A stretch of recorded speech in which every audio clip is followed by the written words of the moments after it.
to go over what we are and the dynamics of what we are. So we are infinite potential, which I like to call all that isn't. It's all that's yet to be imagined, and it's infinite unknown. Then you have all that is, which is all that we've created so far up until now, all that we've defined through the relative experience, all that the love that we are has defined about itself. And I'm just fascinated lately by this idea of perfection and imperfection. The infinite that we are is imperfect.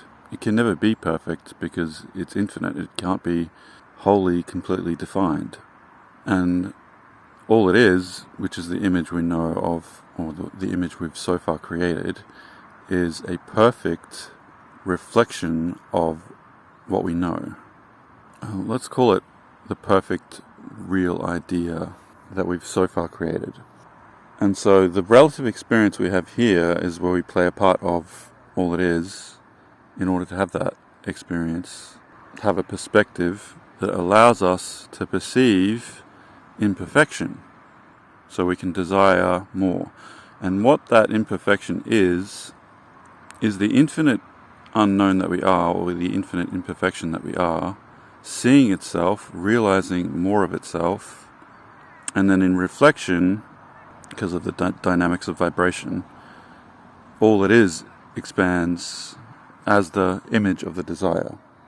The absence and the isn't-ness and all the bullshit, all the stuff you hate, is the infinite that you are seeing itself, seeing new aspects of itself that it couldn't ever find if we didn't experience all the contrast, as you probably heard Abraham talk about, that relative experience. So all the imperfection in your life is actually, you could say, perfect. You understanding more about yourself as the infinite. And that's why all the crap, all the bullshit is absolutely adored, utterly appreciated by your real self. Because it's the very cause of you discovering and realizing more of yourself. We as humans, it's like we're trying to find perfection we seem to be like obsessed with becoming complete and ending, which is just impossible.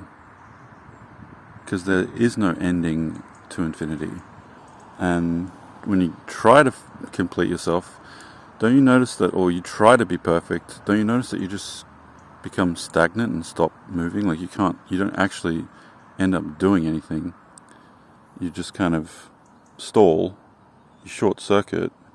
And I was just thinking about, okay, I want to create the perfect body, let's say.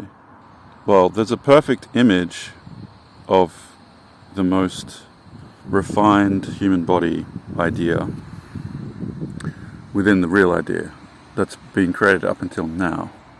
So yeah, I could know myself as that, and that would manifest, but that still feels like an end in a way, and I still feel some kind of resistance around that.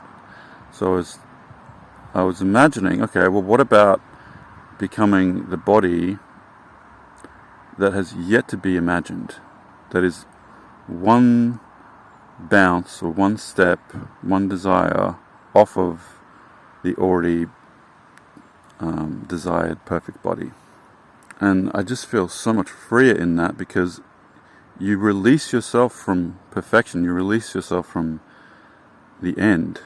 You stay in that infinite flow state where everything's just open. You don't have like a focused goal.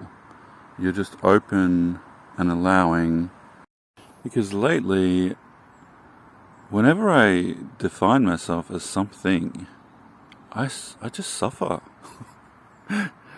It just becomes so sensitive to any kind of compression. But if I define myself as the infinite undefined, then I'm free. I feel so free. When I'm just unconditional. Any definition of yourself, you've created a condition of not being and being playing up against each other.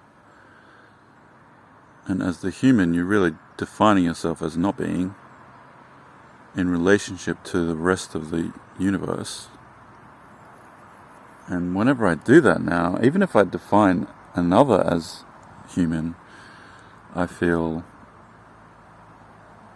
I wouldn't say terrible, but it's a resistance. Unconditional means being. There's no notion of not being or absence in it. But if you think of all that isn't, I mean, you are that being. You might not be able to define yourself as in something, an idea, but it's just that infinite mystery is... Why is that so freeing? To know yourself as the infinite mystery.